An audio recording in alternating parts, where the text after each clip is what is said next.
గత 4 రోజులుగా అనంతపూర్ ఉమ్మడి జిల్లాలో రాప్తాడు మాజీ శాసనసభ్యులు తోపుదుర్తి ప్రకాష్ రెడ్డి గారు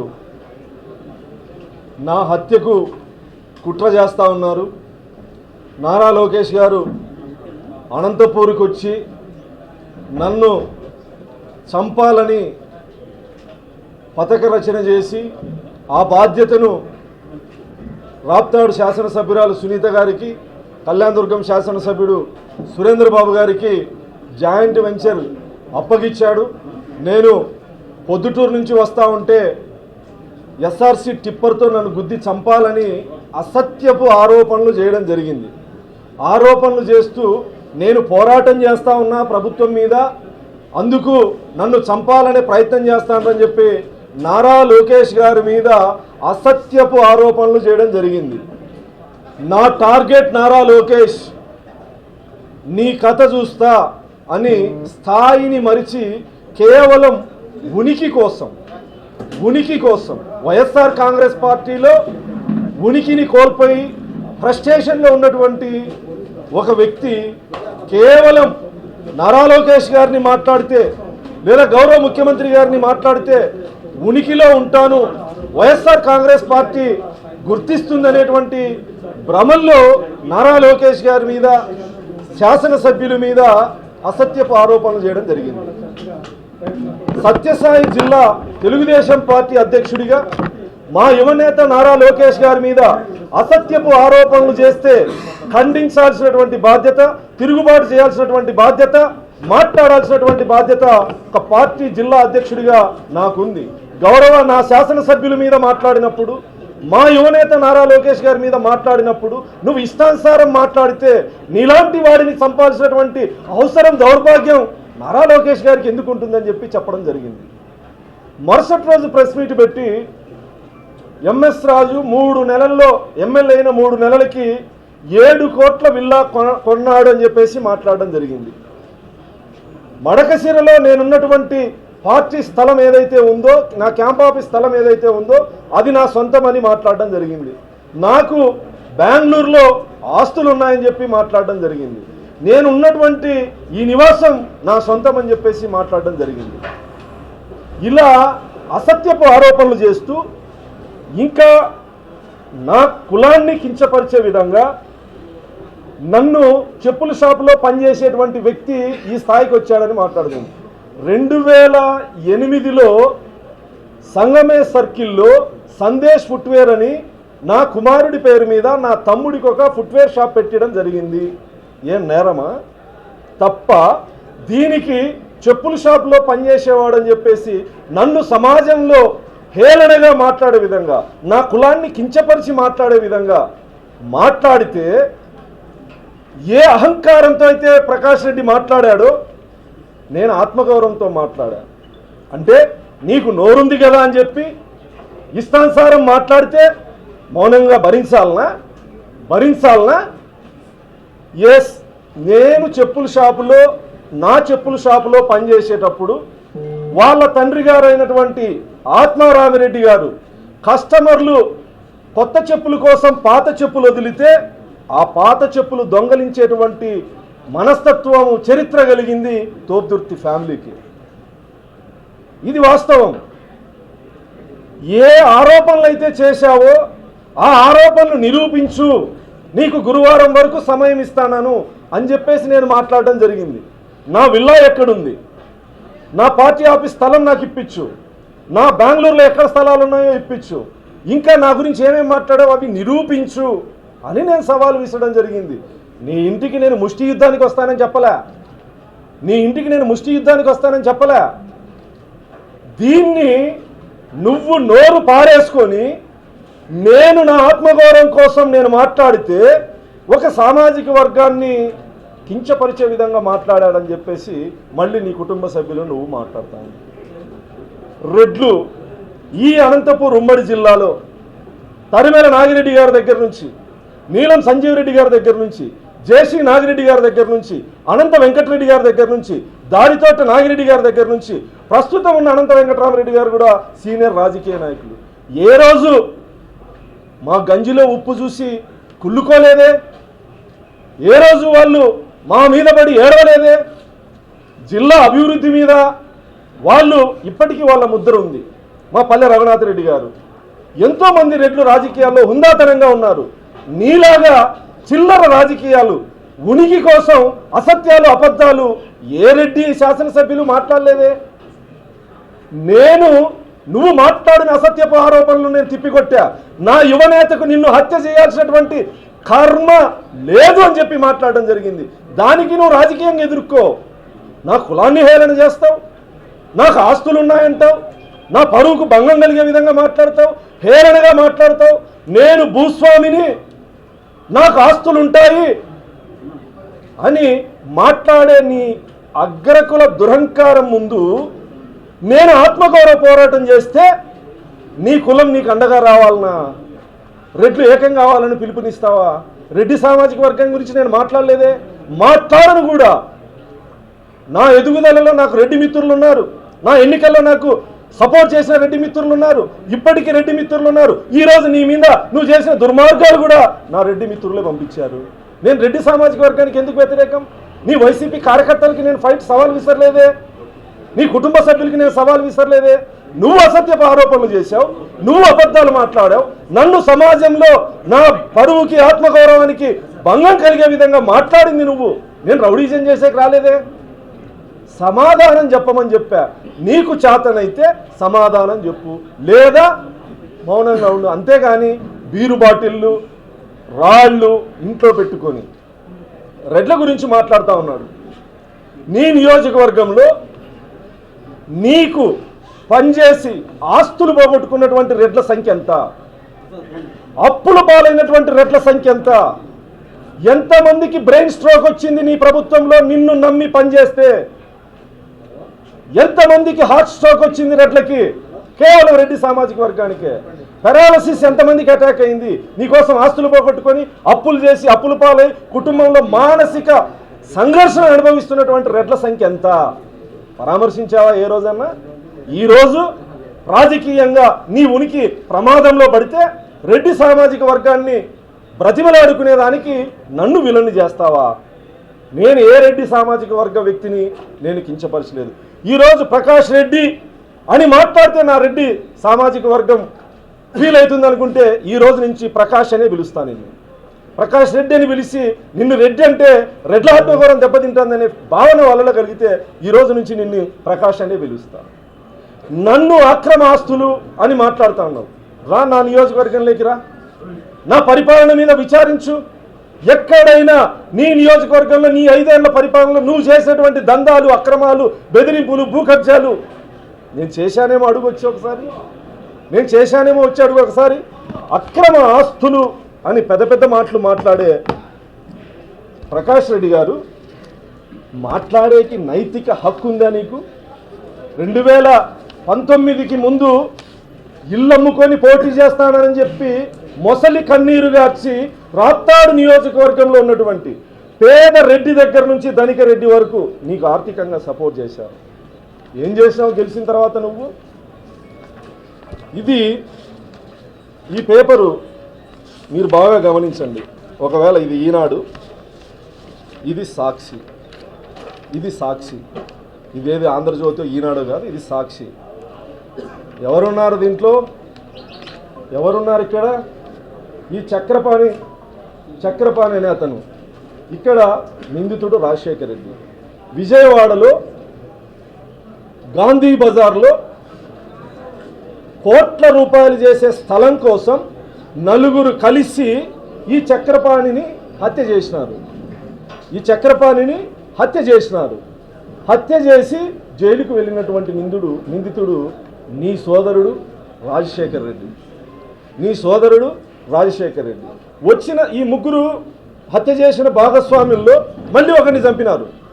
ఒకరిని చంపి ఈరోజు నువ్వు ఇక్కడ ఇంటి బాడిగా కట్టలేదు అని చెప్పి నేను మాట్లాడుతూ ఉంటే, విజయవాడ నడిబొడ్డున కోట్ల రూపాయలు విలువ చేసే ఈ భవనం రక్తపు కూడు కాదా?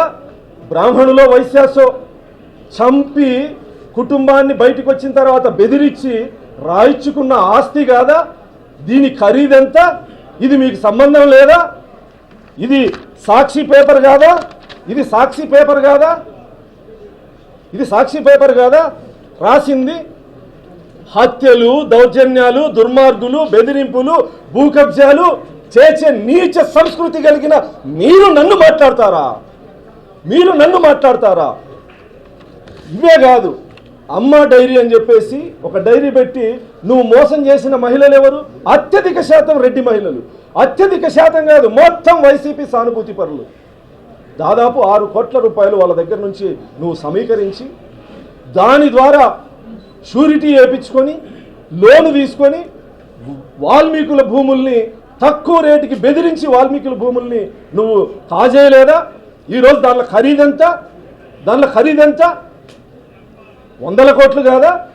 బాగేపల్లి దగ్గర నువ్వు నీ మిత్రుడు కలిసి వేసేటువంటి వెంచర్ ఖరీదెంత? ఆదర్శ్ నగర్లో 1.5 ఎకరా ఎంత విలువ చేస్తుంది? లోధాలో విల్లాస్లో నీ అన్న చంద్రశేఖర్ రెడ్డి ఉండడం లేదా?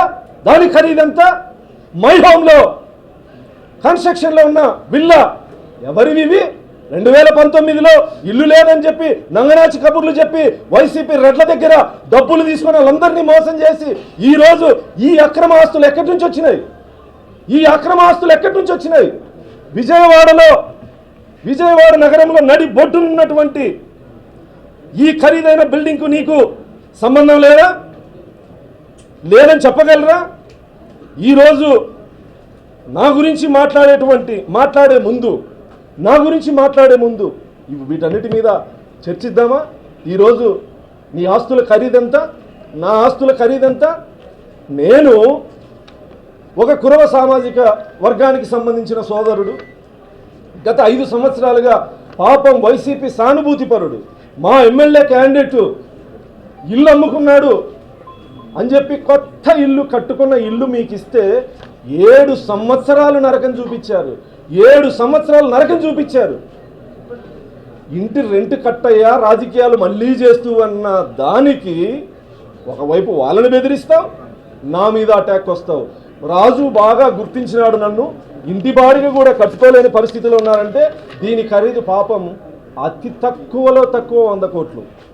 అతి తక్కువలో తక్కువ గాంధీ బజార్ హోటల్ ఐలాపురం దగ్గర రైల్వే స్టేషన్ ఎదురుగా ఈ రక్తపు కూడు విలువ జస్ట్ 100 కోట్లు. ఇంకా నా పదవుల గురించి, లోకేష్ గారికి బినామీ, ఆయన ఆస్తులు వీడి పేరు మీద పెట్టుకున్నాడు కాబట్టే తెలుగుదేశం పార్టీ జిల్లా అధ్యక్షుడు, శాసనసభ్యుడు, టీటీడీ బోర్డు మెంబరు, తర్వాత ఎస్సీసీఎల్ రాష్ట్ర అధ్యక్షుడు 4 పదవులు ఉన్నాయని హేళనగా మాట్లాడడం జరిగింది. 4 పదవులు గౌరవ ముఖ్యమంత్రి చంద్రబాబు నాయుడు గారు, మా జాతీయ పార్టీ అధ్యక్షుడు చంద్రబాబు నాయుడు గారు దళితుల్లో మాలా మాదిగలకు ఇచ్చేటువంటి గుర్తింపు.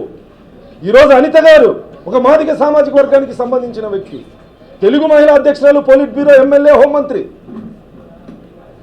మా స్వామి గారు మాల సామాజిక వర్గం, ఎమ్మెల్యే, సోషల్ వెల్ఫేర్ మినిస్టర్, రాష్ట్ర ప్రధాన కార్యదర్శి. మా సునీల్ అన్న మాల సామాజిక వర్గం, ఎమ్మెల్యే, రాష్ట్ర ప్రధాన కార్యదర్శి, అదేవిధంగా కోర్ కమిటీలో సభ్యుడు. మా వెంకటరాజు మాదిగ సామాజిక వర్గం, ఎమ్మెల్యే, జోనల్ ఇన్ఛార్జ్, అదేవిధంగా మా సౌమ్య విప్పు, ఎమ్మెల్యే, రాష్ట్ర ప్రధాన కార్యదర్శి. మాలా మాదిగలకు మా పార్టీ, మా అధినేత చంద్రబాబు నాయుడు గారు ఇచ్చేటువంటి అవకాశాలు, మాలా మాదిగలకు మా లోకేష్ గారు ఇచ్చేటువంటి అవకాశాలు, నీ పార్టీలో నీకు పదవులు రాకపోతే కేవలం ఒక దళితునికి 4 పదవులని ఎంత హేళనగా మాట్లాడావు ప్రకాష్ రెడ్డి. రెడ్డి అనకూడదు పాపం, నా రెడ్డి సామాజిక వర్గం ఫీల్ అవుతుంది. ప్రకాష్, వాడు వీడు తేల్చుకుందామని చెప్పావు. నేను చెప్తా ఉన్నా నీకు నాకు మధ్య యుద్ధం. ఇది జీవితకాలం. రాజకీయంగా అయినా సరే, దేంతోనైనా సరే జీవితకాలం నా కంఠంలో ప్రాణం ఉన్నంత వరకు నిన్ను వేటాడతా. నిన్ను 100% వేటాడుతా. లేని ఆరోపణలు చేసి సమాజంలో నా గౌరవానికి భంగం కలిగించిన నిన్ను, నా ఆత్మగౌరవానికి దెబ్బ కొట్టిన నిన్ను వదిలిపెట్టే ప్రసక్తే లేదు. నీ అక్రమ ఆస్తుల దగ్గర నేనుంటా. నువ్వు చేసే రాజకీయ పోరాటం ఎలా చేస్తావో నేను చూస్తా. ఇంత నీచ చరిత్ర కలిగిన నువ్వు నా గురించి మాట్లాడతావా? దాదాపు 25 సంవత్సరాల నుంచి ఎటువంటి బ్యాక్గ్రౌండ్ లేకుండా, మా తాతలు ఎమ్మెల్యేలో మా నాన్న ఎమ్మెల్యేనో కాదు, ఒక సామాన్య కుటుంబం నుంచి వచ్చి కష్టపడి స్థాయికి వచ్చే గౌరవ ముఖ్యమంత్రి చంద్రబాబు నాయుడు గారి ఆశీస్సులు, నారా లోకేష్ గారి ఆశీస్సులు, తెలుగుదేశం పార్టీ కార్యకర్తలు నాయకులు ఆశీస్సులతో 4 పదవులు అని చెప్పేసి నువ్వు 4 పదవులు అని చెప్పి మాట్లాడుతున్నావు. నేను గర్వంగా చెప్పుకునే 5వ పదవి ఉంది. ఇప్పుడున్న పదవులు కాల పరిమితి అయితే ఉండొచ్చు, పోవచ్చు. తెలుగుదేశం పార్టీ కార్యకర్తని, పసుపు సైనికుణ్ణి, ప్రాణం ఉన్నంత వరకు పసుపు జెండాను మోసేటువంటి సైనికుని గర్వంగా చెప్తా. ఇది నా మొదటి పదవి, 5వ పదవి. నేను గర్వంగా చెప్పగలను. ప్రకాష్, ఈరోజు ఇద్దరు రోడ్డు మీదకి వచ్చినారు. ఇద్దరు, ప్రకాష్ రెడ్డి, ఇంకొక ఆయన, పేరెందుకు చెప్పాలి, పక్కకి వెళ్ళి ఆడుకోమని చెప్దాం అనుకున్నా. వీళ్ళిద్దరికి ఒకే సారూప్యం ఉంది. ఒకరు రెడ్డి సోదరుడి ఇంట్లో ఉండి ఇల్లు ఖాళీ చేయకుండా బాడిగీకి ఉన్నటువంటి వ్యక్తి, ఇంకొక అతను కురవ సోదరుడి ఇంట్లో ఉండి బాడిగీకోకుండా ఇల్లు ఖాళీ చేయనటువంటి వ్యక్తి. ఈరోజు వీళ్ళిద్దరు కలిసి పోరాటం చేస్తాండ్రు. ఇద్దరు కలిసి ఒకే చోటే ఉన్నారనుకుంటా. ఎవరెక్కువ రోజులు బాడిగీకుండా ఉన్నామో అని చెప్పి సిగ్గుందా అసలు? ప్రజాప్రతినిధులుగా ఉండి రాజకీయాల్లో ఆదర్శంగా సమాజంలో ఉండాల్సినటువంటి మనం ఇంటి నమ్మి ఇల్లు బాడిగలకు ఇస్తే బాడిగలు కట్టకుండా, మున్సిపాలిటీకి డబ్బులు కట్టకుండా ఆ ఓనర్లని చుక్కలు చూపించిన మీరు ఇద్దరు వచ్చి పోరాటం చేస్తా అంటే సిగ్గనిపించలేదా మీకు అసలు? ప్రకాష్ రెడ్డి, నీ కుటుంబ చరిత్ర, మీ అన్నది ఇంకో చరిత్ర ఉంది.